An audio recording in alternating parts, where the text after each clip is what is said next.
देखो आज्ञा होटेल तो विभिन्न जगार होची व्यवसाय समस्ते करिपारछन्ति। मोर एटी स्वतंत्रता रही लोक मानकर खाद्यर मान्यता। आमे देशी खाद्य लोक मान घर खाद्य एटी घरे बसी खाइला भाया परिवेश सृष्टि करछु। विशेषकर आमे माछर गोटे स्टीम भाकुर माछ करू सेटा कि आमर नियाली रे कौन आम कटक जिला मध्य भी कौ जगार कौन होटेल हो पारे। तापर मु सप्ताह 3 दिन बुधवार शुक्रवार रविवार दुकान सामने खासी मांस काटे। लोकंकर विश्वास अच्छी जे कुतामचंदी ढाबारे भल खाद्य मिल पारे। से विश्वास को आधार करी आमे व्यवसाय करूछु। एठी हमर बसिया पई खाइबा पई पिला माने बुलाबुली करिबा पई विभिन्न प्रकार सेल्फी फोटो नबा पई परिवेश सृष्टि करछु। प्रशस्त जगह सहित सुंदर परिवेश सृष्टि करी आमे व्यवसाय करिया पई मन नहीं। एठी आगे जने खाइबा पीवा सहित रही परिबे एवं बर्थडे पार्टी जन्मदिन बर्थडे किंबा फ्रेंडशिप पार्टी बैचलर पार्टी ये सब करिया पई सुविधा रही। आमे सुंदर खाद्य सहित सुलभ मूल्य भी रखीछु जोटा कि आम गाँ गहल मफसल एरिया लोक मानक सुहाउची। भल खाद्य सहित परिष्कार परिच्छन्न उपर ध्यान दउछु।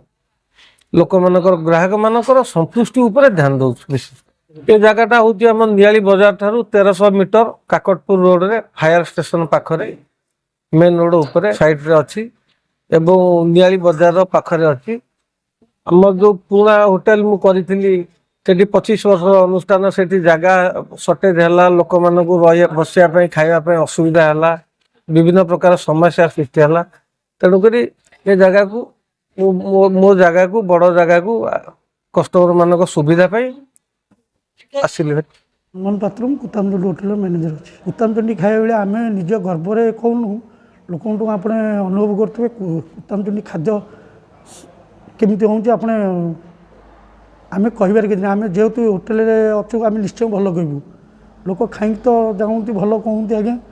तापर आमको भी फुर्सत मिलूनी आज्ञा एत लोक जाम रोती आम पार्सल नौ पार्सल जी हूँ खाऊँगी से लोक विभिन्न प्रकार भुवनेश्वर कटकू आज पार्सल पार्सल सब नौ स्टीम माछ मटन आमर ये मरा हुए मटन आप देखुए रोड साइड्रे मटन आमर डेली 15 बारी अनुसार 20-25 किलो मटन आमर जाए। आगे मुख्य आगे खाद्य प्रस्तुत पूर्व परिष्कार परिच्छन्न जगह परिष्कार परिच्छन्न माछी बाछी नथिबे ये नथिबे से जगह आमर मटनटा गोटे सोरिष तेल आमर मटन तैयारी हुए माछटा से सोरिष तेल माछ बेसर कौन माछ आइटम आमर सोरिष तेल आमर सब जिनिस फ्रीडम रे टेस्ट होगापी आमर मालिक फ्रीडम तेल सब यूज होटेल जितक फ्रीडम तेल 1 नंबर मसला बाबूंर सब ये मसला बटा मसला किणती मसला किणती चाउल कौन सब देख चाउल आमर उषुना राइस 60-65 टଙ୍କା लगा किलो उषुना राइस बाबू व्यवहार करेंगे 65 टଙ୍କା लगा किलो उषुना राइस